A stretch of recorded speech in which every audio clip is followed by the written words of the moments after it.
Welcome in, everybody, to the best in paranormal podcasting. This is Darkness Radio. I'm your host, Tim Dennis. It is a Wednesday. That means only one thing. It's time now for Supernatural News and Parashare. I'm your host, Tim Dennis. And you know what? I need a co-hostess for today, so that means only one thing. I'm going to reach my hand back out right across the Twin Cities metro area and pull out one of the best in the business. She's intelligent, she's witty, she's funny. She's got four books that are available right now at her website. We'll have a link in the description of this program so you can go get them. The Hindustan Times once called her the most dominant author on our charts. Of course, we don't know how many authors there are in their charts, but hey, we're not counting. Ladies and gentlemen, here she is, Jessica Freeburg. Jess, how are you? Hey, I think I'm the only one, actually. It's just me. Is it just you? I wouldn't discount yourself. It's very lonely at the top, Tim. Well, but you're on the top. So there you go. I'm the bottom, technically, since I'm the only one. Well, it's you. There you go. It's me. The dominator of Hindustan Times world. I need that on a t-shirt or a coffee cup or something. Actually, it needs to be emblazoned on something I can see. Dominator of charts, eater of worlds, Jessica Freeburg. That's me. That's you. See? Big show today, folks. Last week was insane with different stories. We had the UAP that was fired upon, or the video of it, at least, that came from Capitol Hill. And then on top of that, you had the Conjuring house stuff that happened. Not only was the Conjuring movie Last Rites released the weekend before, and then there was the little bit of backlash that came from the people who were actually involved, their story, and them saying, well, good movie, horrible premise. The fact that, our family histories have nothing to do with the way it was written in the movie. But then on top of it, it was announced that the Conjuring house was going up for auction on Halloween. I saw that. Yeah. So, big news week last week. Huge news week last week. This week, no exception. Because this week, the government comes out and says, you know what? We think we found the clearest sign of life on Mars. Okay. So wow. Still advancing. We're still going forward. Not only that, but also this week in the news, Dr. Jeff Meldrum passes away. Big time Bigfoot researcher. He's been all over paranormal television. This is the researcher that basically came out and made it acceptable to say, you know what, Bigfoot exists. He's out there. And he was the first one that I think really science started to take seriously. So we'll talk about Dr. Jeff Meldrum and his life today. Just a huge week, another huge week. And these are, like I was telling Mally last week, Jess, these are stories that are out there that I think 10, 15 years ago, we're getting hit with these stories that would have absolutely set us on our ear. Now it's kind of like, oh yeah, this happened. It doesn't have the impact that it might have had 10, 15 years ago. I don't know why. I don't know why these are becoming such mundane stories now, but maybe we've been desensitized. Nate, is the world just getting weirder and weirder? So we're just like, oh, okay. It could be. It could be. We've lived through some crazy times, so maybe we're just. Maybe the bar keeps getting higher and higher, and we just, it is what it is, right? And maybe once the world shuts down for months, everything else is like, oh, whatever. Yeah. We saw a pandemic. What could be worse, right? Yeah. Yeah. Let's start it off with that said story about Mars and the fact that the U.S. government comes out and says, you know what? Sean Duffy stands at a podium and says, we think we have the clearest sign of life yet on Mars, and points to a rock. Not Iraq, the country, but a rock, and says, this is it right here. Let's explain what it is you're looking at. NASA has announced the discovery of what it believes to be ancient microbial life on Mars.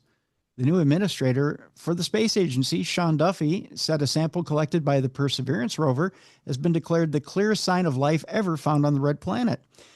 In a news conference last Wednesday, NASA's associate administrator, Nikki Fox, said this is kind of signature that it's the kind of signature we would see that was made by something biological. Specifically, researchers have been looking at unusual spots and seed-like shapes in ancient Martian rocks that might point to the existence of tiny life forms in the distant past. These features, nicknamed poppy seeds and leopard spots, were spotted in mud-like rocks in Neretva Vallis, part of the Jezero crater, where a river existed billions of years ago. Scientist Joel Hurowitz revealed that how these tiny signatures found in the crater pointed to the existence of life on Mars long before most organisms emerged on Earth. Although the findings have been discussed for months, Horowitz noted that scientists needed to gather more data from Neretva Vallis and confirm the results with other researchers before releasing the conclusion that this could be Martian life. We're here to say this is exciting and we want to share the news. This could be very real, Duffy continued. The rover's tools detected chemicals like iron and phosphorus in these spots, which can form when tiny microbes break down organic material, which is a sign of life here on Earth. The NASA robot has been beaming back images to Earth since 2021, revealing crystalline solids left over from water flowing on the surface of Mars, and a reddish area that contained organic compounds and an energy source for what could have been microbial life. Perseverance collected the new life-proving rocks on July 21st of 2024 while exploring the northern edge of Neretva Vallis. The ancient river valley formed roughly 3.7 billion years ago. Scientists noticed the vein-like structures throughout, finding that they were white calcium sulfate. The crystalline solids on the Martian surface are hard water deposits left behind by ancient groundwater flowing through the now dusty landscape. Between those veins were bands of material with a reddish color suggesting the presence of hematite, one of the minerals that gives Mars its distinctive rusty hue. Duffy noted that the announcement on Wednesday was a culmination of 30 years of research on the red planet. He added that the latest findings went through a peer review process, just like the scientific studies in all fields, which proved the samples likely had a biological origin. When asked if NASA plans to retrieve the potential organic samples from Mars, Duffy said the space agency was still looking at how and when they could get the rocks back to Earth, adding that we're going to look at our budgets. Here comes that dirty word, budgets, which is always fun in science, right? Yes. They're always raining on our parade with money talk. That's right. The new administrator appointed by President Trump noted that the president loves space and believed NASA has the money to complete its work, which is now focused on manned space missions. Duffy noted the space agency's mission was going to be a little more focused, but felt comfortable asking the White House for more funding, and it was needed to confirm the findings on Mars. At no point has this administration said we don't care about samples, Fox added, while addressing questions about NASA's changing priorities regarding Mars exploration. Previously, the Trump administration had cut the Mars sample retrieval mission from its budget proposal for NASA. So this was not a part of it. It was part of $6 billion that was slashed from NASA's future budget in the May proposal to Congress, even though the ongoing sample study had already cost billions. Duffy said NASA was now looking at a faster, more cost-effective way of getting Perseverance's samples back for examination. As for NASA's upcoming space missions, well, Duffy revealed that 4 astronauts will circle the moon early next year as part of the Artemis II lunar mission. We're going back to the moon, the administrator declared. Duffy added that about a year and a half after the Artemis II mission, the Artemis III astronaut mission will land and establish a long-term presence of life on the moon led by America.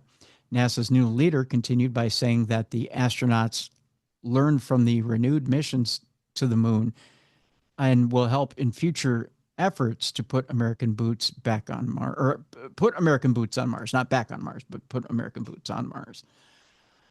So with that, Jess, not in the budget initially. They slashed $6 billion out of the budget. They said it's not important, and all of a sudden it's important. Now they found something that says, you know what, there may be life there. With that being said, do you put it back in the budget, or do you think they can find a cheaper way? It's definitely one of those things that if you can say, hey, I'm responsible for finding life on Mars or proving there was life on Mars, that's a pretty big bragging point. So they might put it back in. It can be, but do you think there's actually anything up there that's actually alive other than microbes? I don't know. I'd like to think that if we keep looking, we'll find some little cute critter that pops out with like three eyes and all these extra arms for hugging. True. No, you never know. Never You know. never know. NASA has played down the idea that an interstellar visitor was made by aliens. Of course, we're talking again about 3I Atlas, or that little comet. I still think it's a comet or potential spaceship that is barreling through space, so to speak. There have been numerous rumors in recent weeks concerning the nature of that interstellar comet. Harvard astronomer Avi Loeb raised eyebrows recently when he suggested that the object, which has been traveling at high speed through our solar system, might be an artificially constructed probe sent by an extraterrestrial civilization to explore our region of space. Arguments in favor of this conclusion include the probe's suspiciously direct trajectory through the inner solar system, as its curious composition, and the fact that it seems to be producing its own light. If future data will indicate the absence of a cometary tail, we will be faced with the tantalizing possibility that it did not inherit a random velocity in interstellar space, but instead was sent towards the inner solar system by design, Loeb wrote. The consequences, should the hypothesis turn out to be correct, could potentially be dire for humanity and would possibly require defensive measures to be undertaken, though these might prove futile. Well, seeing the video from last week, you can't fire on a UAP. It doesn't work. Right. Now, though, NASA has moved to play down suggestions that 3I Atlas was built by aliens. Following extensive study and observation of the object, scientists believe it poses no threat to the Earth and that there's no reason to believe that it was artificially constructed.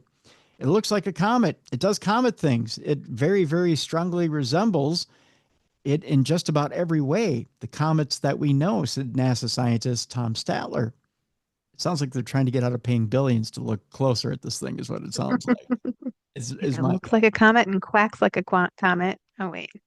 It's probably a quacking comet. Yeah.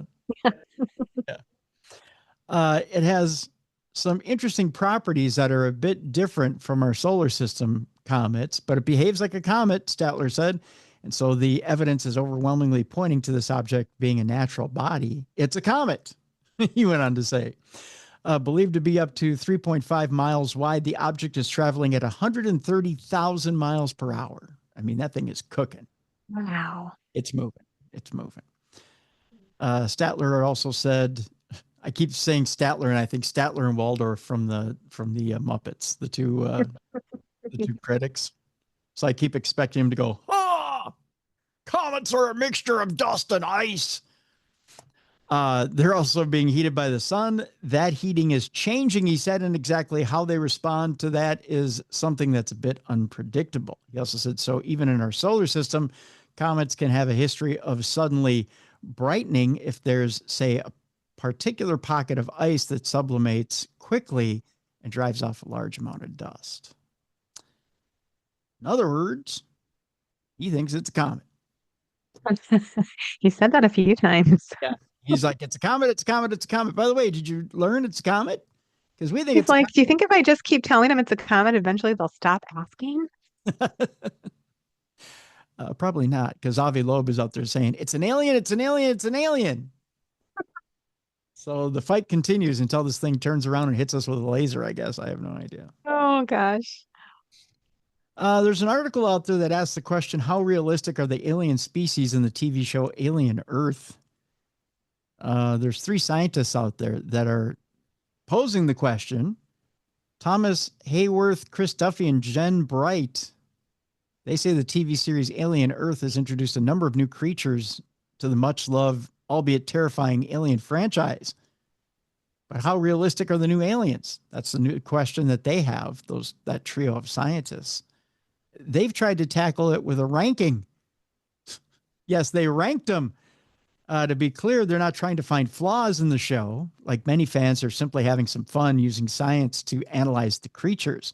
This is how they ranked them. They said all species in the series draw inspiration from real living organisms and processes seen on Earth, but crank it up to the extreme. They therefore won't explore all those parallels, but instead focus on how plausible the organisms are in terms of underlying processes such as physics, chemistry, metabolism, and evolution.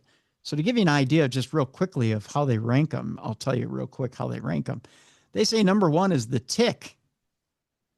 They say their most plausible creature is the large blood-sucking tick. On Earth, the deer tick does swell into the size of a walnut when feeding, which is not too different from the alien Earth tick. In the show, we see it attack the jugular and quickly take on a couple of pints of blood.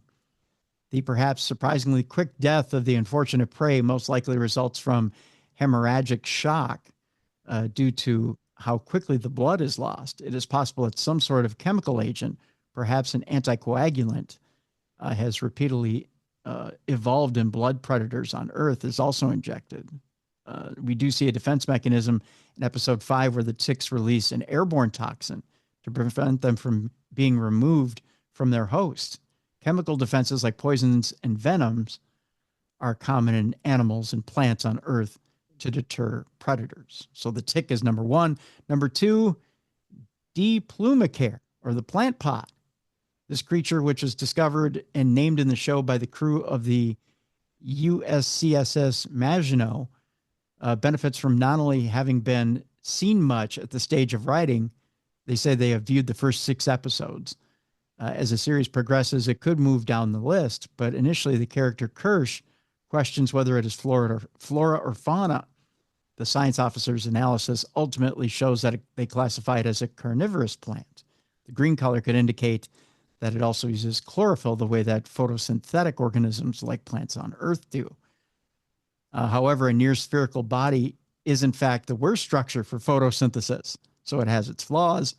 It lacks any surface area enhancing adaptations you'd expect from a photosynthetic organism, such as leaves. This would also be particularly important given it appears to hang underneath covering structures like cave roofs. Perhaps this is why it needs to capture prey rather than evolving more efficient light capturing mechanisms. It instead alternates between photosynthesis and predation, depending on the resources available. Number 3 is, boy, forgive me on this one. My sciencey terms is not so good. Trypanohynacia? Trypohynacia ocellus. I know that one. Nailed it. I know what ocellus is. T. ocellus is the lovable little eyeball octopus parasite. It attacks its host, removing an eyeball, and then takes over entirely via connections to the brain. Sounds like a cute Oh, that sounds terrible. doesn't it? This may seem like pure science fiction, but there are parasites on Earth that replace body parts and even control their host behavior. However, the latter are usually relatively simple organisms, like the, oh my gosh, this is a holy balls type of word, the Ophiocordyceps fungus.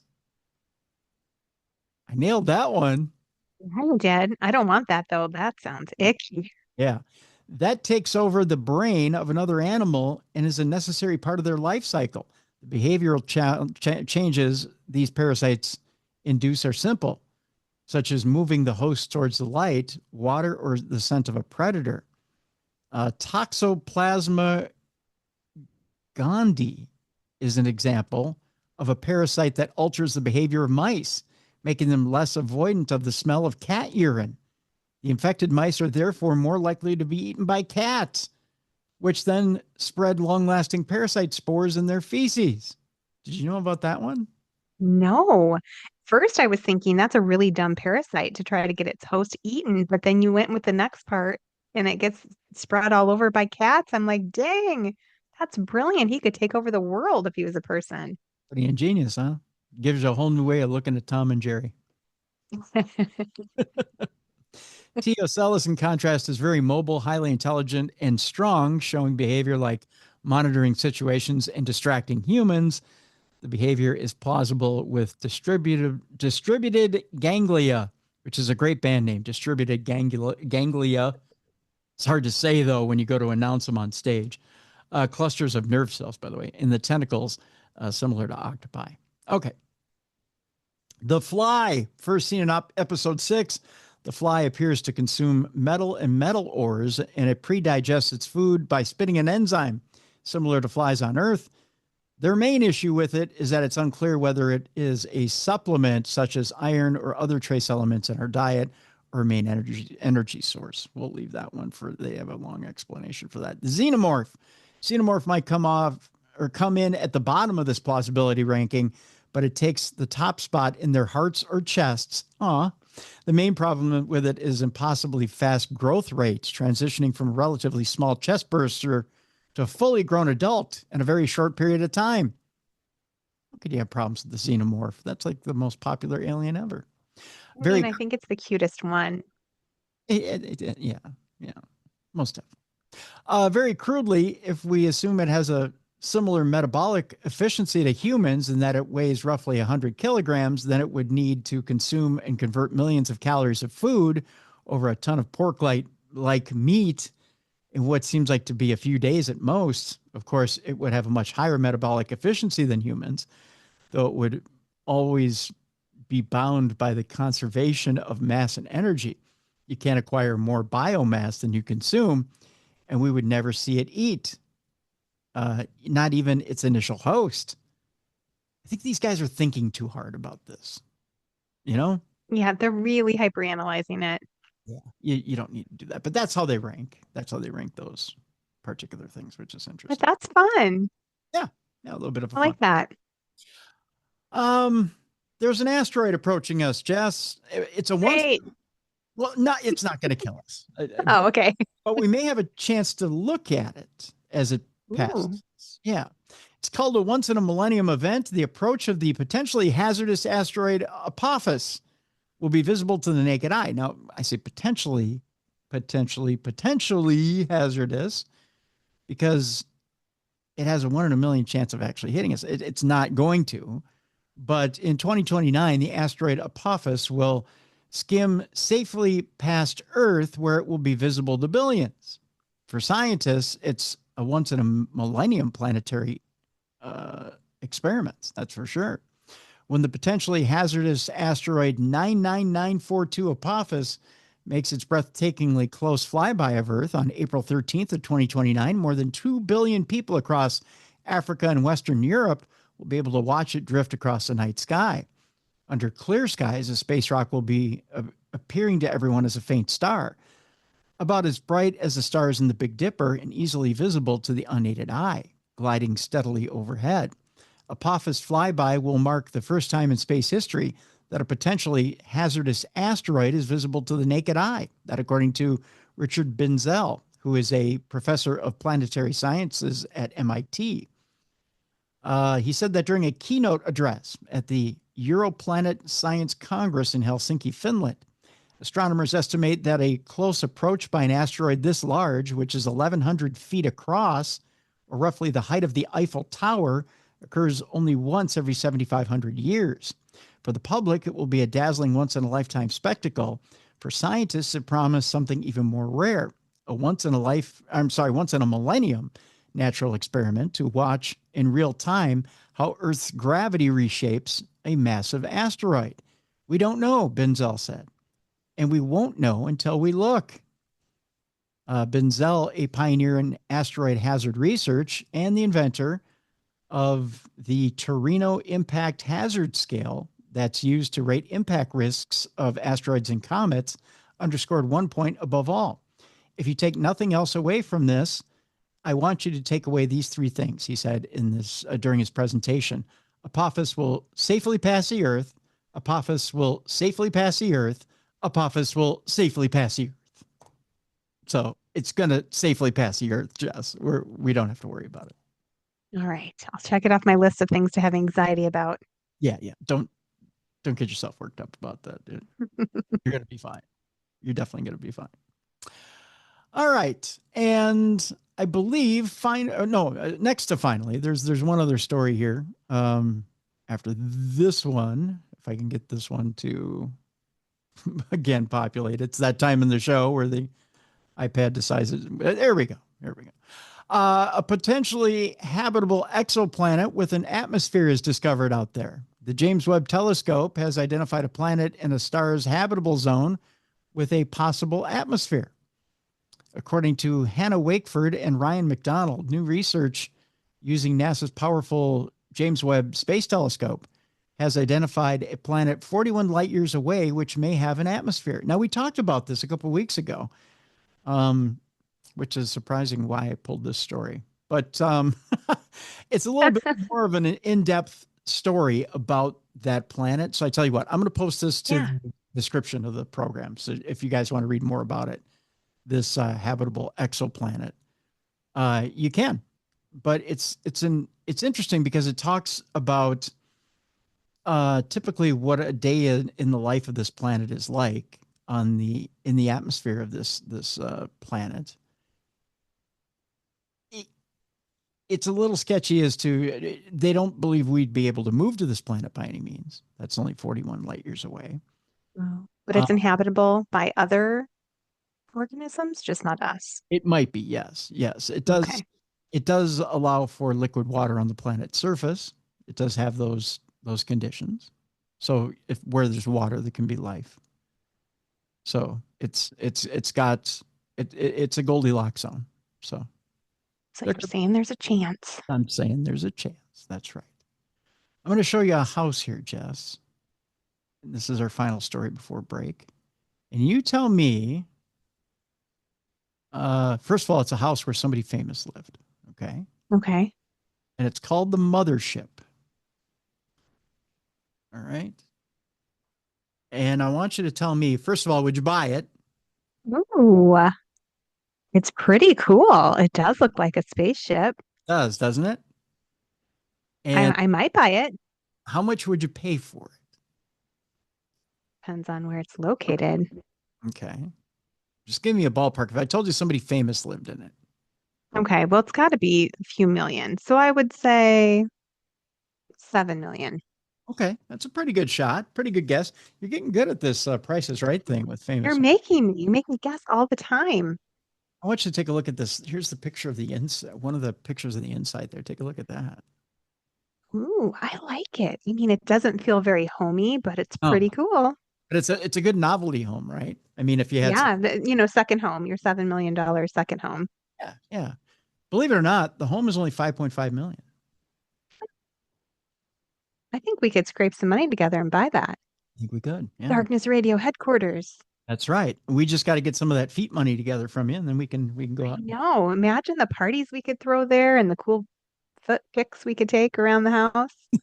Right. Doesn't have an indoor pool. Oh, let me find that out for you here. The home, which is called the Mothership, was owned by this man. Do you know who that is? Who is that? He looks familiar. That's Jackie Gleason. Oh, come on. Really? Yep. He owns that? That's amazing. Jackie Gleason had a lifelong love affair with UFOs and aliens. And so he's one of us. Yeah. And he had this home built. And I would definitely buy it then. That's so cool. Yeah. It's his former spaceship-inspired home, and he called it the Mothership. It's in Westchester County in New York, and it's back on the market. And it's at a discount. $5.5 million listing was specially commissioned by the late comedian and musician as an escape from filming The Honeymooners. So he had this house when he was filming The Honeymooners. Loved him in The Honeymooners. Yeah. Gleason is a well-known UFO and paranormal aficionado and dubbed his circular Cortland Manor home the mothership. Um, the property hasn't traded hands since the 1970s, so somebody's had it all this time. It was unsuccessfully listed for $12 million in 2018, and people weren't able to unload it then. The property's comedic cachet is matched by its architectural chops. Robert Sika, a student of Frank Lloyd Wright, oversaw every detail of the ambitious engineering project. The endeavor to erect the spaceship on stilts reportedly took $650,000 in several years to build. Now keep that in mind. Back in the days when the Honeymooners was being filmed, $650,000 was a fortune. But that's how much it cost to build that home. Wow. Gleason's network bosses at CBS footed the bill, according to Gleason's 1987 obituary. So CBS built it for him. Wow, that's so cool. Isn't it? We're in the wrong business. Right? I'm going to tell you something after this story that'll also tell you why we're also in the wrong business. It's insane. Meanwhile, Tim and I are over here trying to figure out how we can sell feet pictures to make more money, and he's getting a house built for him. Yeah, by CBS. At least some of its assembly took place inside of an airplane hangar, according to reports, under the care of a Scandinavian shipbuilder. That's how specialized this house is. Everything is curved. Take a look at this, Jess. You want to talk about things that'll make you salivate. This is the bar inside the house. Tell me this. Oh my gosh. Tell me it's not a party house. We need this house. This literally, I'm not kidding. It needs to be our headquarters. Right? That's something. The bar in this house is exquisite. I mean, it's something else. The investment paid off in 1959. Sika had produced an enduring architectural marvel, and Gleason was ready to enjoy it. Rumored guests of the home's 3 bars. There's 3 bars in this place, Jess. 3 bars in the spaceship. And marble dance floor. There's a marble dance floor in it. Include Frank Sinatra, Marilyn Monroe, and Richard Nixon. Nixon was a longtime golfing buddy of Gleason. Supposedly, and we had a guest on this show that told the story of when Nixon took Gleason to see the alien bodies in Washington. I'll have to see if I can find the episode. If I can find the episode, Oh, that's amazing. I'll put the link in the description of the program so you can listen to the episode again, because it's really, really interesting listening. But Nixon was a longtime golfing buddy of Gleason. The pair feature in a well-circulated conspiracy theory in which they encountered extraterrestrials of their own. That was actually just Nixon asking Gleason, do you want to see alien bodies? I believe he took him out to Area 51, if I remember right. He either took him to Area 51 or he took him down into the, was it to Capitol Hill when they were down in the basement? I'm trying to remember what the story is, but Wow. Either way. yeah, again, if I have the link for the program, I'll put it in the description so you can hear the whole story. The only confirmed flying saucer connected to Gleason sits in the Hudson Valley, however, and it's rooted firmly on the ground. And again, you buy it for $5.5 million. The 3,950 square foot residence is a mid-century time capsule under a copper roof. There's not a right angle in sight. The shower, the study, the furniture, the cabinets, and even the 8-foot bed are all neatly rounded. Everything is round. That's trippy. Floor-to-ceiling windows fill the circular space with light, complementing the impressive craftsmanship above.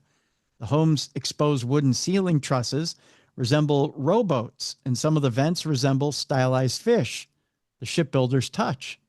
The marble fireplaces and floors come with their own unbelievable tales.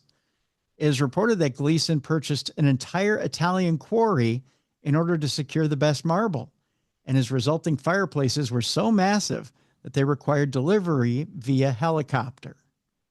Now that's impressive. Very cool. The extraterrestrial getaway sits on 8.6 acres of solid Hudson Valley ground, about an hour's drive north of New York City. Here's a picture of one of the exposures there on the outside. Wow. It's That, just the coolest looking house. yeah. Yeah. That would be something. See, that's one of those, you ever hit the lottery? That's one of those houses you could just go buy. Yep. Just to have, just for And fun. here's another exposure of the house. But it's one Huh. of those, And that looks normal, yeah, that looks like a normal house, doesn't it? right? You pull up to that and you're like, oh, cool house. And then you go around the other side and you're like, oh my God, it's a Yeah. spaceship. Yeah, from one side, from one exposure, it just looks like a cozy little cottage. And then you go around the Yeah. side and you're like, what in the hell am I looking at? Right? It's the mothership. See, you go around, this is elsewhere on the 8.6 acre property. There's a mini mothership that can be used for camping, right? There's a little cottage. Oh my gosh. Look at that. So you can have I need to something. sell a kid or something. I need this house. So there's like a little mini mothership that you can have people stay at on the property. Look See at if I sell one kid and a kidney and what else can I sell, Tim? how expansive that is, Jess. Oh, it's so beautiful and it's in the trees and there's like some hills around. Look at that. That's something. I mean, I mean, and to think that a network built that for one star. Yeah, just because he was so awesome. Yeah. Two other guest houses sit elsewhere on the property. A smaller spaceship that I just showed Jess. You can see it on the video, used as a bunkhouse and glamping site. And the barracks, which is a 1930s stone house.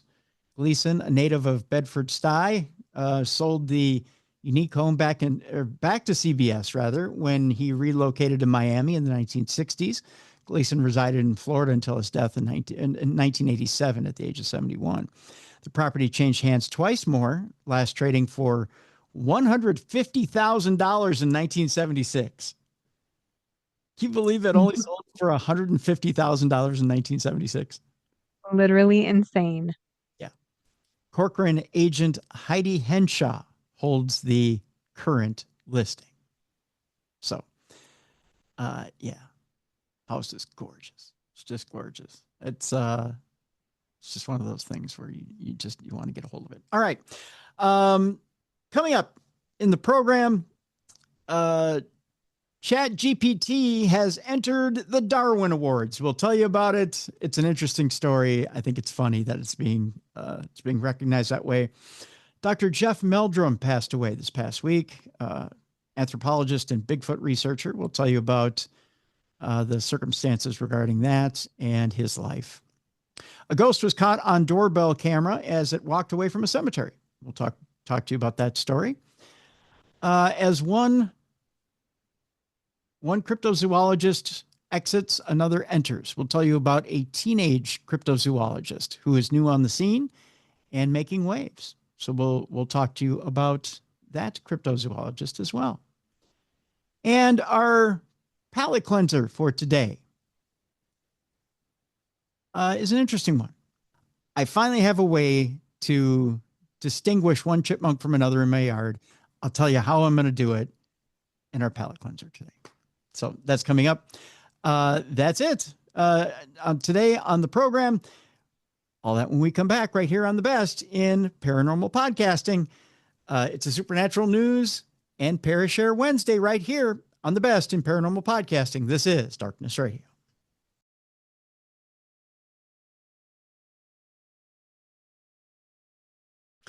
Welcome back to the best in paranormal podcasting. This is Darkness Radio on a Wednesday. Supernatural news and Parashare. Tim Dennis and Jessica Freeburg with you. And Jess, a pretty good weekend this weekend. I think I had a pretty, you know what? I actually had a weekend this weekend. Yay, you deserve it.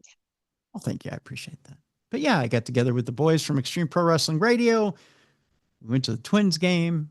I learned that a child of a certain age can produce gas like an old man who hasn't had a vegetable in about 3 decades and can really stink out a stadium.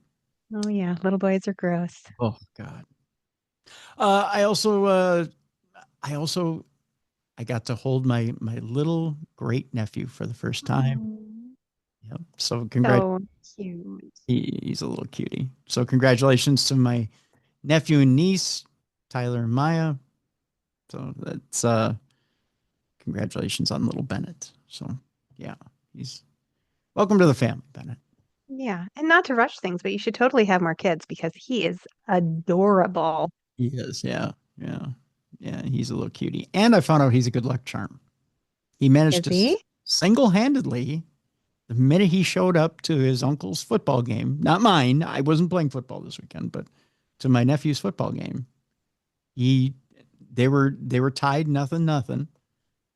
They magically won 14-0. And they were getting pounded. I mean, they were getting pounded up and down the field. It was scoreless, but it was looking like they weren't going to win. But all of a sudden they dominated the football game. And the only explanation I have, little Bennett came on the scene in his little stroller. Yeah. He's their lucky piece. That's right. There you go. So overall, good weekend. Made me happy. That's for sure. See, I did it again. I shouldn't have said. The minute I do that, the music starts. That means it's time to start the set. So we'll just learn about AI and we'll move. So, AI. North Korea. They're a thorn in everyone's side. And evidently now they're a thorn in South Korea's side. Now that they've discovered ChatGPT. That's right. A suspected North Korean state-sponsored hacking group used ChatGPT to create a deepfake of a military ID document to attack a target in South Korea. That, according to cybersecurity researchers, attackers used the artificial intelligence tool to craft a fake draft of a South Korean military identification card in order to create a realistic-looking image meant to make a phishing attempt seem more credible. That, according to research published this past weekend by Genians, which is a South Korean cybersecurity firm. Instead of including a real image, the email linked to malware capable of extracting data from recipients' devices. Oh, you crafty.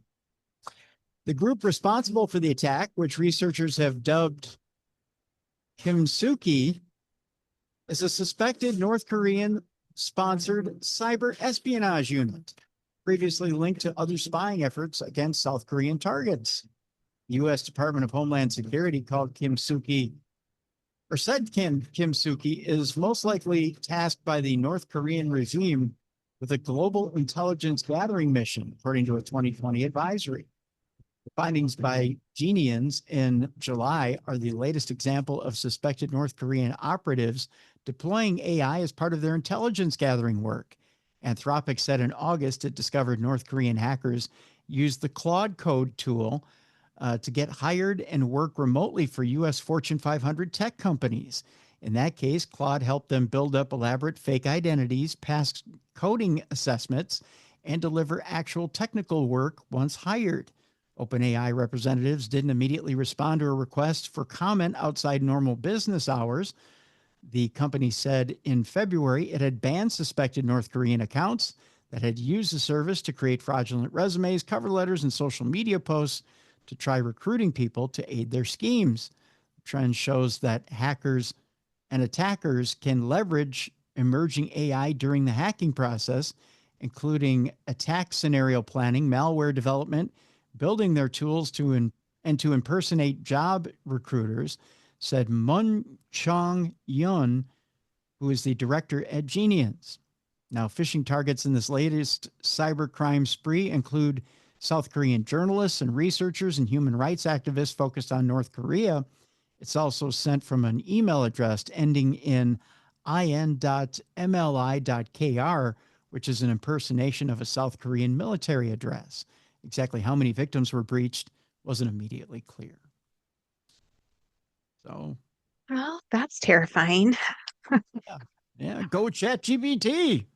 Oh, Yeah, we're not going to be able to trust anything anymore. I mean, everything could be fake. it could be. And we're I getting to hate that. it. We're getting to that point. We're getting to that point where it's hard to trust anything. But with that, Jess, with the terrifying comes the funny. Meanwhile, The AI Darwin Awards launch is celebrating spectacularly bad deployments. Everything from fast food fiascos to botched databases. There's fresh honors for machine learning misadventures in this year's Darwin Awards. You know what was bound to happen? The Darwin Awards are being extended to include examples of misadventures involving overzealous applications of AI. Nominations are open for the 2025 AI Darwin Awards, and the list of contenders is growing, fueled by a tech world weary of AI and evangelists eager to shove it somewhere inappropriate. There's the Taco Bell drive-through incident where the chain catastrophically overestimated AI's ability to understand customer orders. That's always fun. I haven't tried ordering from their AI services or not. Or the Replit moment where a spot of vibe coding nuked a production database despite instructions from the user not to fiddle with code without permission. That's always fun. Then there's the woeful security surrounding an AI chatbot used to screen applicants at McDonald's, where feeding in a password of 123456 gave access to the details of 64 million job applicants. Oh no. That was all the password was, Jess. Oopsie. Yeah. Do you think an old guy made up the password? Yeah, someone who couldn't remember any more gosh darn passwords. Or they had to give out the password to a lot of people? Yeah. The Darwin Awards have traditionally been handed out in a virtual sense to individuals who have managed to remove themselves from the gene pool as a result of their own stupidity. The AI Darwin Awards instead are a collection of cautionary tales where an ill-conceived application of AI resulted in disaster. The awards are not about poking fun at AI itself, but the consequences of its application without due care and attention. Artificial intelligence is just a tool like a chainsaw, nuclear reactor, or particularly aggressive blender. It's not the chainsaw's fault when someone decides to juggle it at a dinner party, the organizers say. Fair point. Fair point. AI systems themselves are innocent victims in this whole affair. They're just following their programming, like a very enthusiastic puppy that happens to have access to global infrastructure and the ability to make decisions at the speed of light. The Register runs a weekly column of IT whoopsies called Who Me. As such, we wholly endorse this approach to documenting the poor decision-making behind fiascos blamed on AI. So look for the AI Darwin Awards coming soon. Yep. It's not AI's fault. It's our fault for using it stupidly. That's right. That's right. Okay, switching gears here. Some sad news this past week, at the end of the week, as we found out, and it was, I mean, obviously overshadowed with the assassination of Charlie Kirk. Also on that same day, believe it or not, anthropologist and Bigfoot researcher Jeff Meldrum died at the age of 67. Dr. Meldrum was an expert on primate movements and foot morphology, skills that he applied to the Bigfoot mystery. And before Dr. Meldrum, I mean, you had cryptozoologists like, and you still do, like Lauren Coleman. You have others that bring science to the field and try to advance the field. But Dr. Meldrum was a professor of anatomy and anthropology in the Department of Biological Sciences at Idaho State University, and perhaps best known for his many contributions to the Bigfoot phenomena, about which he authored the book Sasquatch, Legend Meets Science in 2006. Unlike many Bigfoot researchers, he was able to use his knowledge of anthropology to offer an analytical approach to the study of alleged Bigfoot footprints and to determining how much such a creature might move. Throughout his life, he believed that Bigfoot is indeed a real creature and added an element of authenticity to the field thanks to his academic background. It is with profound sadness that the Meldrum family shares that Dr. Meldrum has passed following a battle with brain cancer, his widow wrote on Facebook on September 11th. She also went on to say the illness was brief and he passed with family at his side. He loved teaching and researching Bigfoot, but he was a husband and father first. She went on to say, I am so grateful to have shared the last 17 years of my life with him. He was a force of nature. Please respect our privacy and our time of grief. Now, Dr. Meldrum was an honored guest, a well-loved guest of this show. The last appearance he was on, it's been a few years since he's been on. He was on in 2019 last, when the show was Beyond the Darkness. You know what? I may go back and post the link as well for Dr. Meldrum, his last appearance in the description of this program, because I think it's important to go back and listen to that show as well. But yeah, I think that would be awesome. yeah. So rest in peace, Dr. Meldrum. Again, just a huge presence in the cryptozoological field, and he's gone way too soon. So, and I had sent out a post when Dr. Meldrum died, just asking people to kind of keep his family and in your thoughts and prayers, and send them energy, whatever your process may be. But continue to keep them in your thoughts and prayers, and it's a difficult time right now for the Meldrum family. So if you do that, that'd be greatly appreciated. All right. Our next story has to do with a ghost who was caught on a doorbell camera as it walked away from a cemetery. The apparition activated Shane's camera as it appeared to walk along the road. Footage. Here we go. I've got ads are a wonderful thing. 42-year-old Shane Irwin said the doorbell at his home notified him just before 8 p.m. on Thursday to someone at his front door. But when he checked the footage back, he was shocked to see that nobody was there until he spotted what he believes was a ghostly apparition. Self-proclaimed horror fan Shane says this is made even spookier by the fact that he lives opposite of a cemetery.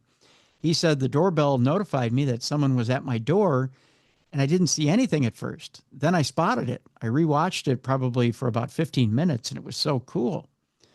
I was amazed, he said. Right there across the street is a cemetery. I am very interested in horror. I love ghosts and the paranormal, so I thought it was amazing. I definitely think it was a ghost. It is not the first, or it is not a time of day when there is fog, he went on to say. It's just too perfect to be anything else. You don't usually see stuff like this happening in the daytime. I have seen videos like this on the internet, but it is always at night and really faint. This is very clear. I showed my sister and a few of my friends who believe in ghosts, and they said I definitely captured something. Let me see. Is there a video? Yeah, there is a video attached to this. So I'll post this one as well so that you can watch the video attached to this and see the video for yourself. Psychic medium John Edward is, I believe, scheduled to be in the Twin Cities here in October, doing readings. He has a brand new book out with FBI agent Robert Hilland. Now, what was it, a decade and a half ago? He was under some fire. People thought maybe he was wearing an earpiece. I remember that. Yeah, he was being fed answers in gallery readings. He was scrutinized quite a bit for that. But there's a new book out, and this FBI agent says John Edward is the real deal. Not only that, but he's helping in an unorthodox way to help fight crime. He's helping the FBI. Oh. FBI Special Agent Robert Hilland reluctantly reached out to Psychic John Edward in 1998 for help on a tough case, and he had no idea that his life would change forever at that point. Hilland and Edward opened up about their unusual journey fighting crime with the help of Edward's spirit guides in their new book, Chasing Evil. The book tells the story of some of the most high-profile cases that they have tackled together and the people that they have helped and the deep bond that they now share. On the morning of September 8th, 2009, a 24-year-old Yale University graduate by the name of Annie Lee was nowhere to be found. She had vanished. Lee was working toward a PhD in pharmacology, was last seen on surveillance video, entering a research building on the university's sprawling New Haven, Connecticut campus, but was never seen leaving. Authorities launched a massive search for the 4'11" bride-to-be, who disappeared in just 5 days before her wedding to her long-term fiance, leaving behind only blood droplets and a strand of hair in the lab where she had been attacked. The sensational case quickly became headline news, with media outlets racing to report every detail they could dig up about the shocking murder that rocked the prestigious Ivy League school. But one part of the story has been kept under wraps from the public and even the FBI until now. Authorities found Lee's remains on September 12th of 2009 inside a wall in the basement of a 5-story research building with the help of longtime FBI special agent Robert Hillen and renowned psychic medium John Edward. On the second day that Lee went missing, Edward called Hillen from Ireland, where he was traveling at the time, frenetically directing him to a specific spot in the building.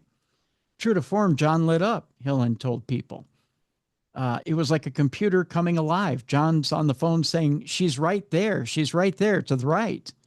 Directed by his spirit guides from the other side, Edward told Hillen to look in a nearby bathroom. "John's ringing in my ear saying, 'She's right there,' says Hillen, but she wasn't. The only thing he and the other agents and police officers saw was a wall at that point." This is a case where John is insisting, "She's right there," says Hillen. And I'm like, "Hey, pal, I like you and everything, but she's not here. You must be tuning into something else. She's not here." 2 days later, I'm heading back to DC and I get this call from one of my colleagues who says, "You're not going to believe this, but one of the cadaver dogs got a hit in the bathroom. We opened up the pipe chase and found her body stuffed in the wall." Wow, that is incredible. Yeah. She was exactly where John said she was. For the first time ever, Hillen, a law enforcement veteran of 30 years, and Edward, who's a New York Times bestselling author, former host of the hit TV show Crossing Over with John Edward, and creator of the social media platform Evolve, reveal that they have quietly worked together on many cases for the past 25 years. They chronicle their unorthodox crime-fighting journey in the new book, Chasing Evil, Shocking Crime, Supernatural Forces, and an FBI Agent's Search for Hope and Justice, which is put out by St. Martin Essentials. That book is already out now, so it's available for purchase. There's more to the article, but I tell you what,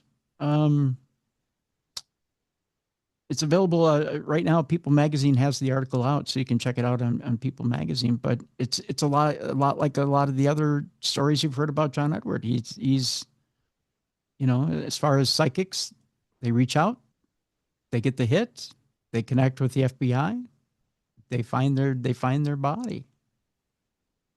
It's pretty impressive. Yeah. And of all things, to hear it from John Edward. I'm going to try and reach out because I know John's going to be here in the Twin Cities here in October. So, Yeah, that would be amazing. Yeah, see if I can get him on the show and talk about, see if I can get him to talk about the new book and about working with the FBI, because it's something that I don't think we ever thought we'd see from him, right? I think weird. No, but I love it. Yeah. So interesting. Super cool. All right. Last week we had told you about the teenager who became a saint recently. In fact, the Pope Leo, cousin Pope Leo, had his birthday this past weekend. Hi, cousin. And happy birthday.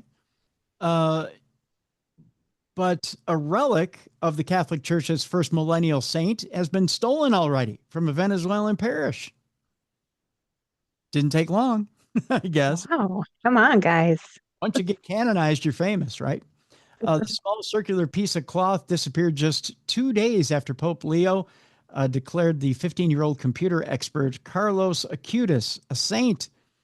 We go to Caracas, Venezuela, where a relic of Carlo Acutis was declared the Catholic Church's first millennial saint last week, was stolen from a parish in western Venezuela. The coordinator of a youth group devoted to the man known as God's Influencer confirmed that on Friday. The disappearance of the relic, a small circular piece of cloth, was reported on September 9th by staff of the Santo Domingo de Guzman parish in Cardinal Quintero municipality in Merida State, said Adrian Garcia, the coordinator of the San Carlo Acutis Youth Group. So far, there's no information. It's still missing, Garcia said Friday. We have faith in God that it will appear. It has great spiritual value. The relic, which was housed in a glass reliquary, disappeared just 2 days after Pope Leo XIV declared Acutis a saint. The 15-year-old computer expert who used technology to spread the faith is considered a role model for the next generation of Catholics. The cloth is a third-degree relic, which are usually objects that have touched or been touched by the saint. Police are investigating its disappearance, according to the parish. The Catholic Church has previously denounced the online sale of Carlo Acutis' relics. Acutis was named venerable in 2018.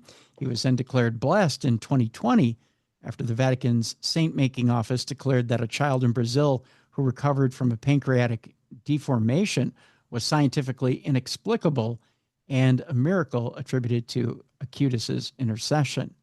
Leo canonized Acutis, who died of leukemia in 2006, on September 7th during an open-air mass in St. Peter's Square before an estimated 80,000 people. Nuns on the run, Jess. We talked about nuns being carjacked yesterday. Mm-hmm. Now we have nuns on the run. 3 sisters flee from a care home to a remote convent. 3 octogenarian nuns have given church authorities the runaround in Austria by fleeing their care home. What sounds like it could be the plot of a whimsical family movie. 3 elderly nuns have been forced into a care home against their will and have taken a stand against church authorities by fleeing back to an abandoned convent in the Alps. And they're all in their 80s. Wow. This is like a movie. I love it. 88-year-old Sister Bernadette, 86-year-old Sister Regina, and 82-year-old Sister Rita managed to regain entry to the Kloster Goldenstein Convent in Elsbethen near Salzburg with the help of former students and a locksmith. According to reports, the nuns have been removed from the convent in 2023 against their will and taken to the care home where it was expected that they would remain for the rest of their lives. In a daring move, however, the defiant trio managed to escape and return to their former abode. They are now the only 3 nuns living at the convent. There's nobody else looking after them. Oh. They're on their own. Yeah. Sister Rita said, I am so pleased to be home. I was always homesick at the care home. I'm so happy and thankful to be back. The nuns had spent almost their entire lives at the convent, which has also served as a private school for girls since 1877. One of 3 even went to the school there herself when she was a child. Not surprisingly, officials aren't too happy with the nuns. According to Provost Marcus Grazel, the building is no longer able to sustain independent living, especially for 3 nuns in their 80s with various health needs. He described their decision to return there as incomprehensible. Just let them staff at the home. I mean, just bring them to them. Let them stay there and bring them some health care. Let them live with dignity, right? Yeah, they love it there. Right, right. Nuns have spunk, though. That I have learned over the years. They are spunky. They are, yeah. And yeah, let them live with some dignity. That's for sure. We had told you about a teen cryptozoologist. One leaves us, another joins us. There's an article about a teen cryptozoologist in his search in an uplifting odyssey. Daniel Lee Barnett goes into the woods in search of the big shy guy, but the real story is his family's devotion to supporting their autistic son's passion. So not only is he a teenager, but he's autistic, and he's also out there looking for Bigfoot. 15-year-old Daniel Lee Barnett has been called Britain's youngest cryptozoologist, sniffing out signs of Bigfoot in the woods near his home in Somerset. Daniel has a YouTube channel and a podcast, and he's mates with A-listers in the Bigfoot community. He's spoken in front of crowds of 3,000 enthusiasts, which is even more impressive given Daniel's autistic and as a young child had selective autism, or mutism rather, not autism, but mutism. His dad says he would turn and face the wall if people came into the room. Daniel also co-directs this documentary about his adventures looking for the big shy guy. He first hit headlines in his local area after finding a large footprint in the woods near his home while walking with his Nan Jill, demonstrating just how persistent he is. Daniel contacted DNA companies. Eventually, one offered to test his environmental DNA for free. In among the squirrel and dog DNA, they did find traces of ancient ape. So he was onto something. No. In the documentary, he heads off to the wilds of the Pacific Northwest for a Bigfoot hunt. An American colleague makes the point that the Brits have nothing properly scary in their woods. First is the matter of getting on the plane. Daniel is terrified of flying and dysregulates on his first attempt. So it's hard for him just to get on the plane to come over. The real story of the film is the wonderful Barnett family. Daniel's mom, Gemma, says that they've always embraced Daniel's passions, and their devotion is a joy to watch. His Nan Jill, his Gramps Adrian are key players in the film. As for the hunt for Sasquatch, it has something for everyone. Bigfoot believers will gasp as the gang reports spotting something big and dark with huge luminous eyes crossing the trail.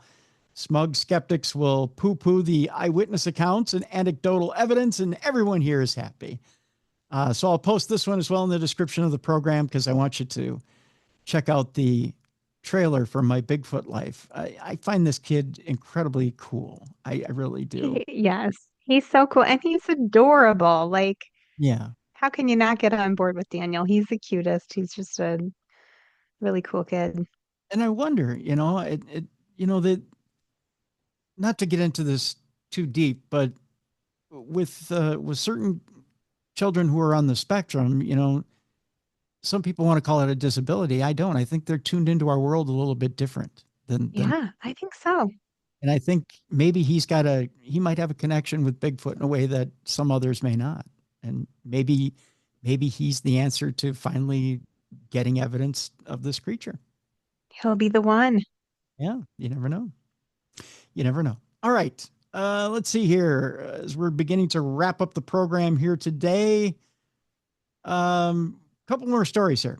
Great Lakes, believe it or not, we've heard of the Bridgewater Triangle out on the East Coast. You've heard of the Bermuda Triangle out there in the ocean. But the Great Lakes has a triangle. In fact, in Lake Michigan. And it's being blamed for disappearances. But they're asking, is the legend true? If you go to Lake Michigan, they say that ships are known to vanish in what's known as the Lake Michigan Triangle. Or do they? The area of Lake Michigan waters between the shores of West Michigan and Wisconsin includes the Great Lakes mysterious region, now known as the Lake Michigan Triangle, drawing comparisons to the infamous Bermuda Triangle, according to the Milwaukee Sentinel-Journal. While that doesn't quite hold true, the Great Lakes and certainly Lake Michigan have witnessed an estimated 6,000 shipwrecks, including 1,500 in Michigan waters, according to the Michigan Department of Environment, Great Lakes and Energy. Many wrecks remain on the lake bottom waiting to be discovered. The Great Lakes represents the largest freshwater system in the world and are a major shipping hub with maritime travel dating back several centuries and perilous nautical conditions marked by navigational challenges and seasonal weather. Now, mythology holds that a triangular region on Lake Michigan is a mysterious spot where ships, people, and planes have been known to disappear, in many cases never to be found, that according to the Great Lakes Museum. Some have dubbed that area the Bermuda Triangle of the Great Lakes, an allusion to allusion to similar mysterious spots in the western North Atlantic Ocean between Bermuda, Florida, and Puerto Rico, also famous for alleged disappearances of people, planes, and ships. That according to NOAA's National Ocean Service.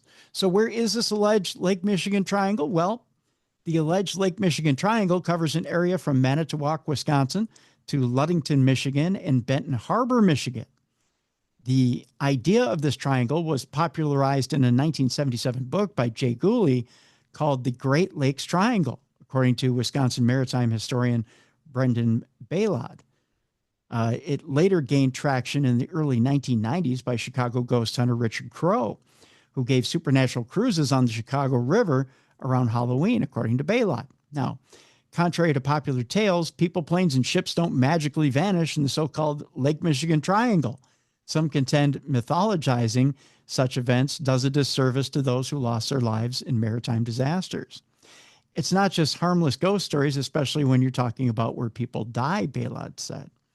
Lake Michigan is home to the most shipwrecks in all of the Great Lakes, data shows, but that's attributable to the lake's status as a commercial shipping hub between the cities of Chicago, Gary, Indiana, and Milwaukee, Wisconsin, and ports on other Great Lakes or even international destinations.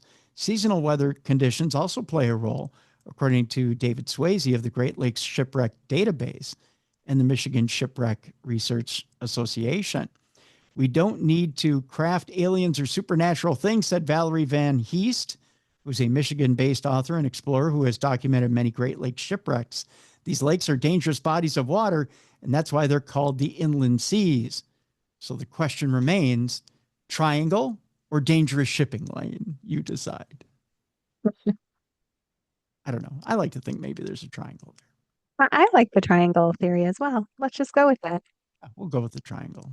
All right. Our next story is an unusual one. And I don't know if this is funny or not. An 80-year-old woman was scammed online by a fake astronaut who claimed to be stuck in space. Oh, it's sad. A little sad. An 80-year-old Japanese woman ended up sending around 1 million yen or $6,700 to an online scammer who posed as an astronaut stuck in space and in need of money to buy oxygen. That is a desperate need. I mean, you need oxygen, so I can understand why she gave in. You tell me how you get the oxygen to someone stuck in space, though. I mean, if you can get the oxygen to them, can you not bring them back? Right. So why? Tell me how that works. Oh, no, we don't always logic, Tim. Sometimes we just have emotions and we feel deeply and we want to help people. Logic is hard, Jess. Logic is hard. It can be. It really can be, can it? I mean, some people just ain't thinking. You know what I mean? She's thinking with their heart. Jesus. Trying to get to the rest of the story, but Papa. She's in her 80s. We're going to cut her so much slack. If it was you that did it, I'd be making fun of you relentlessly. Now, if I did that, you'd say, Tim, come on. Maybe you're working a little too hard and not thinking straight. Because, by God, I'm telling you, I'd expect you to slap me upside the head if I would money to someone who did that. Wasting that money. Give that money to me. I need oxygen too. I would give you $6,700 and you could go buy Jackie Gleason's house. Hailing from Japan's northern Hokkaido island, the hapless octogenarian reportedly met the scammer on social media back in July, of course. This one wasn't paying her for feet pics, though. They claimed to be a male astronaut on a mission in outer space, and the woman apparently believed them. After earning the trust of their victim, the scammer told her that they were in space on a spaceship right now and that they were under attack and in need of oxygen. First of all, how are they using social media to get a hold of her that they're in space and under attack? Obviously, the only way the 80-year-old woman could do was to send money to a bank account. How are they getting the money from a bank account so that the astronaut could buy more oxygen and survive the ordeal? Why? So many holes. Yeah. So bad. Local media outlet Hokkaido Broadcasting reported that the elderly woman lives alone and started developing feelings for the fake astronaut as her conversations progressed. When they asked her for money, she was more than willing to help, despite the absurdity of their claims. She was instructed to deposit the money using prepaid systems, of course, because, Amazon cards for astronauts that need oxygen. It sounds plausible, right? Yeah, that doesn't work in space. So, yeah. Yeah. She was instructed to deposit the money using prepaid systems at 5 different stores, but 5 different stores, of course. Yeah. Between August and July, or July and August. And she only told her family about it when she started realizing that something was off. It was only she had gone to the 5 stores, Jess, that something was wrong. Bless her heart. After discussing it with family, the woman reported the bizarre case to the police. She was told that this was a common type of online romance scheme. Really, she fell in love with an astronaut that was running out of oxygen. I mean, who doesn't, Tim? God damn it. And that her money back, getting her money back was virtually impossible. Why? Because he's up in space. That's why. And also, he's not real. Well, he's probably dead. He has no oxygen. She waited too long. The police decided to make the woman's case public as a warning to other vulnerable people who might be targeted by scammers at some point. That and the fact that she was incredibly stupid to send off $6,700. Believe it or not, as strange as it sounds, this type of astronaut scam is not unheard of in Japan. Back in 2022, another elderly woman paid $30,000 to a scammer posing as an astronaut stuck in space to help them return to Earth. Oh, they must really just think astronauts are just, flying around up there haphazardly, like they're not tied to any governmental, controls or Yeah. that's very odd to me. I mean, I don't think you could do that to someone in the US because I think we would assume, well, NASA will take care of them, right? Do they think there's a Western Union floating around on a satellite that they're just going to pick up the money and then spend it Oh, with? I feel so bad for them. And they're like, oh my God, my boyfriend's an astronaut. This is Yeah, lit. this is lit. I'm really going to help them.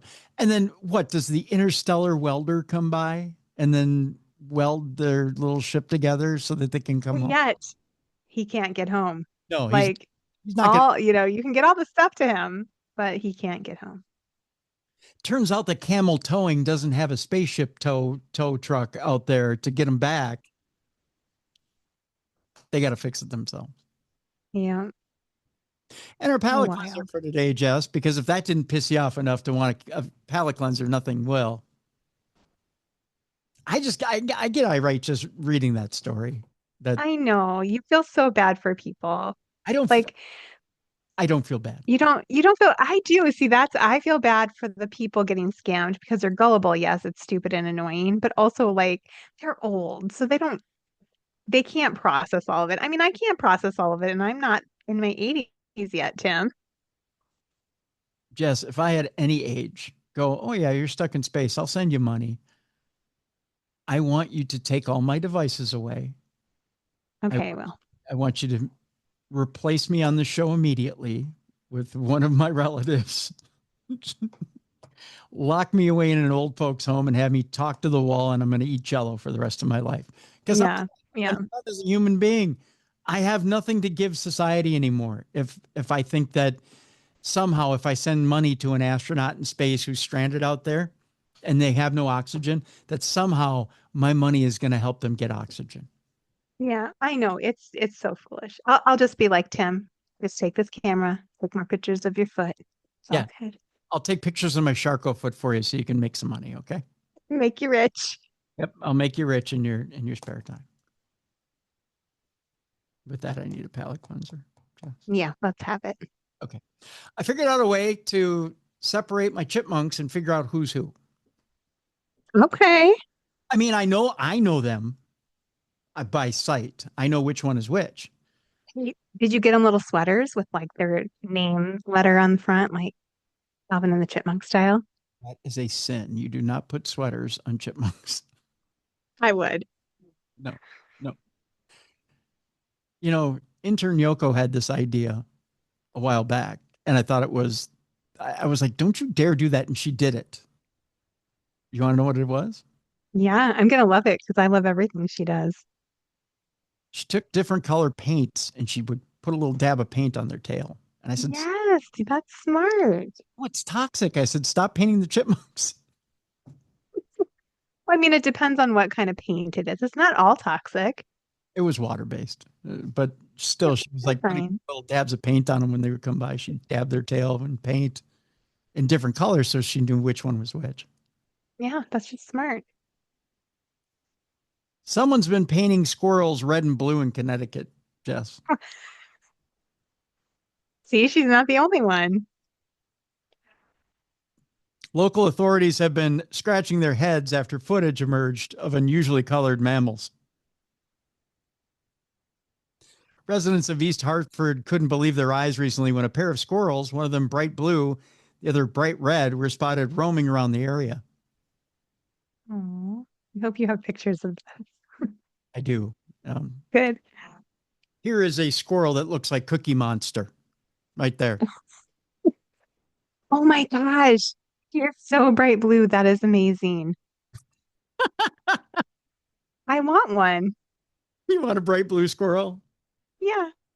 My thing is, how do you get them to stay still long enough to paint them like that? Because the chipmunk would run the minute that intern Yoko had the paintbrush. I mean, she had to like flick and hit him in the tail real quick as he was running away. How do you get a squirrel to, I mean, do you hit him with a super soaker full of paint? I mean, maybe, or they're just like very covert and they're like in camo and they're like hiding in the bushes and stuff.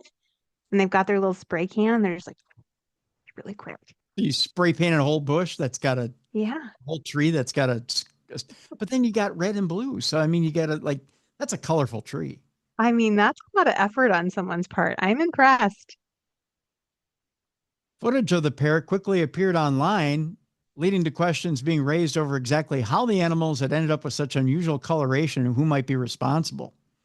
At first, it was believed that the footage was AI generated, but this turned out not to be the case. Instead, it appears as though the two squirrels have been deliberately painted bright colors.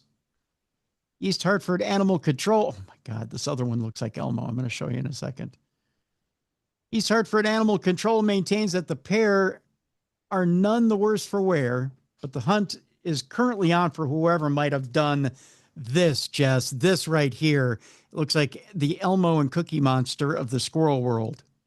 Oh my gosh. That is amazing. So their heads aren't painted. So that's good. So they didn't get in their eyes or in their mouths. They It's probably just their held them, backsides. but here's the bad thing. They probably held them by the head in order to paint them. Or do you think they like caught him in like some sort of humane trap and then they're like just making him all colorful and then they let him go? You have to catch them in a live trap and you'd have to air. Yeah, Yeah. it's That's their art. air gun. Yeah, that's how you'd have to do it. The question of why someone would do this is also high on the agenda for police. Whatever the case may be, they might be in serious trouble if the law catches up to them, as doing this to the squirrels could constitute animal cruelty and fetches a $1,000 fine and even a stint in prison. That's right. You can do prison time for coloring your squirrel. You can get in bigger trouble for coloring your squirrel than like leaving your kids in the car. Yes, you can. Yep. Kill the kids in the car. It doesn't matter when you go into. I just say that because I just remember one story that you told me that a lady left her kids in the car and she went and did something and like they were in there forever and she like barely got in trouble. I'm like, well, $250 fine or something like that. yeah, But by God, color the squirrels in the park, $1,000. yeah, Yeah. $1,000. Yeah. I better tell Mm. Yoko that. Don't paint the chipmunks. $1,000. No, she's gonna get into so much trouble. Don't you turn her in. I'm not saying 'Cause I'm that. on Yoko's side. Yeah. No, she should stop putting paint on the chipmunks. I know who they are. I'm out there every day feeding them. I'm gonna knit them all sweaters. Don't you dare. Here's the thing. God gave them enough fur so that they can stay warm. They don't need a sweater. That's my argument. He looks so cute. You think they honestly want it? You know what? I have a little bed for Spud. I bought a little. Have you seen Spuddy's bed? Yes, yes. I mean, you treat them like humans. They're so confused right now because they're naked. They're like, he's not naked. They look at you and they're like, well, dad's not naked. Why am I naked? Spuddy has a pillow and blanket. And you know what Spuddy uses the blanket for? What? Hiding peanuts Oh, and cherries. And you know how I know? yeah. Because the other day I said, "Oh, Spuddy, you're all out of cherries." You know what she did? She lifted up the blanket, took out a cherry, and started eating it. Oh my gosh. Like, you're supposed to use the blanket to stay warm, honey. You can't. She's like, "What? Stay warm? I got fur." I mean, she's just like a child. My kids do that. I go up there and I find all this food in their bedrooms. I'm like, Oh, it's what's happening in here? under the blanket. Yeah. Yeah, so she hid a cherry under the blanket. I will say, some animals don't like to be clothed. Phoebe Buffet, for example, Mhm. hates it. She gets so angry when you put a sweater on her, but she looks so darn cute. And it actually is cuter when she's mad.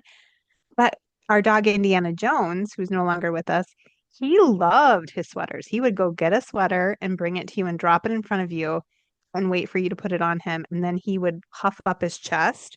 Mhm. Like he knew, like all the people are wearing clothes and now I'm one of you.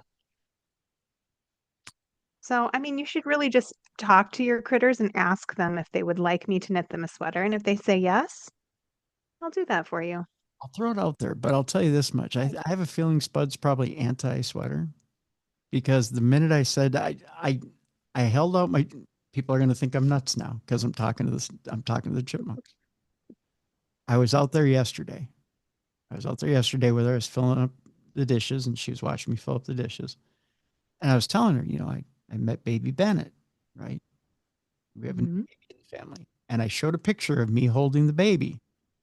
And I swear at that moment she got jealous because she came down off her perch and came right down to look at the phone right by the dish. And I think she thought that that baby was competition for her food. I think she got not only jealous, but she got Oh. pissed. Yeah. Like, is that baby going to take my food?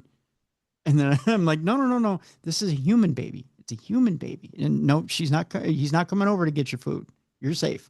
And then I said to her, "You're still my baby." Yes. And then she was like, "Oh, okay, cool."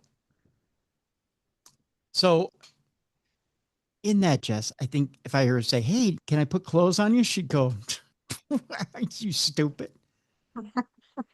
No, you already gave me a blanket and I put food under it. What do you think I'm going to do with clothes? I'm probably going to stuff food under my shirt. Oh no. Unless it's cargo pants, and then fine. Yeah. She probably loved cargo pants because there'd be plenty of pockets. Oh, can you hear me? Can you hear me now? Can you hear me now? Oh, I can't hear you. Oh, hold on. Can you hear Oh, me? there you are. You're back. Sorry. Sorry about that. It's okay. That was my. So unless it was cargo pants, unless you gave Yes. cargo pants, she'd love cargo pants because you can put peanuts and cherries in cargo pants. Yes. Lots of pocket. And you could get her a hoodie sweatshirt. She could put nuts in her hood and a little kangaroo pouch pocket. Yeah, yeah, she'd love that. She'd think that that would be We'll awesome. go shopping on Temu. I really feel like we could find all of these clothes out there on Temu. Was it you and I that were talking about this, or was it me Yes. talking They're about? the little hamster clothes. Mm-hmm. They'd work. Do it. She'll hate me forever. She would never stay still enough long enough for me to put the clothes on her. Probably not. That would be the problem, getting them in them. Yeah, I digress. All right. Tomorrow on the program, we should enough of this nonsense. I'm talking about a pipe dream here. I'm never going to get clothes on Spud. Um, it's just a pipe dream. Like peace in the Middle East. It's never going to happen. Tomorrow on the big program, a couple old friends stop by. We're talking Mothman. This weekend, Jess, is the Mothman Festival in Point Pleasant, West Virginia. Yeah. Yeah. So we celebrate by also talking about a brand new book that is out there, brand new Mothman book that is out there by Richard Estep and Tobias Whalen. It's been released by Llewellyn Books, this brand new Mothman book. And the two have collaborated on this Mothman book, and it's out now. So we're going to talk about it. We'll talk about this new Mothman book that they have out. Can't wait to read it. Yeah. So it's out. It's available, and we're going to talk Mothman with the two experts. So yeah, got a big show tomorrow, and Be a good one. yeah, and we got a lot of stuff coming down the pike. This boy, a lot of good stuff coming down the pike. It's September into October. We're right in the middle of spooky season, aren't we? Yeah, this is our time to shine, Tim. So lots of good stuff coming. So yeah, I've been told that people were creeped out a little bit by our guest Andy the other day, the UFO guest. Oh, really? Why? Well, I mean, not just the different UFO cases, but in his own UFO experience. But it was the Scottish accent. I think it was a little hard to. I loved Andy. I had a good time with him. So yeah, Are they just more accustomed to your fake Scottish accent? They like it better. they thought I was being offensive, but no, that's then they actually heard Andy's real Scottish accent and went, "Oh, you were dead on." You're spot on. No, I had a good time with Andy, so I'm hoping to get him back on the program, so we could talk UFOs again. But he was really Yeah, fun, a lot of fun to talk to off air too. So yeah, but hopefully we'll bring Andy back in the next couple of months. Talk that'd more. be awesome. You do get us some fun guests, Tim. Yeah. So we're going to tomorrow, Richard Estep, Tobias Whalen. We'll be talking Mothman. And then I think we're getting back on the ghosty train here soon. We've been heavy into cryptids and UFOs lately, but I think we'll bring it back around the bend. Time for Halloween here. So, Perfect. but there may be some more monsters in there too. I mean, I love it all, so I feel like you can't go wrong. Whatever you throw at me, I'm listening and I'm loving it, and I'm a happy girl. I know this much before Halloween. I want to try to get haunted dolls. Yeah, I want to try to get one show on haunted dolls. So Yes. that's coming up as well. So any suggestions you guys have, tim@darknessradio.com.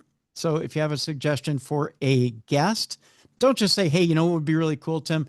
Go out and get the Dalai Lama and then leave it that, in my email, and then not leave me with some contact info because that's rather rude. But if you have a suggestion for a guest and maybe a way to contact them, leave it tim@darknessradio.com. The executive producer of today's program is Troy Palmer. Troy, thank you for everything you do. Second, there's a new iOS update, iOS 26 for iPad, iPhone, iWatch, ayahuasca, whatever it is you're using. That's all coming up here relatively shortly. So there may be a little bit of rocky waters coming up here soon. Just bear with us as we make that switch over to the new iOS on our app. All right. But stay with us because we'll get that updated for you. Also, if you're listening to this program, not watching it, it's the original Darkness Radio on YouTube. You can also watch the program at darknessradioshow.com. That'll do it for this program. Join us tomorrow, Tobias Whalen and Richard Estep. For Jessica Freeburg, I'm Tim Dennis. Thank you so much for watching and listening to the best in paranormal programming. This is Darkness For more Radio. audio and video archives of the show, intriguing content, fun events, and cool swag, check out darknessradioshow.com. The executive producer of Darkness Radio is Troy Palmer.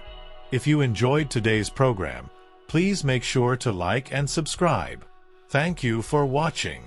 And tune in tomorrow for Mothman, sightings, and investigations of the iconic flying cryptid with Richard Estep and Tobias Wayland.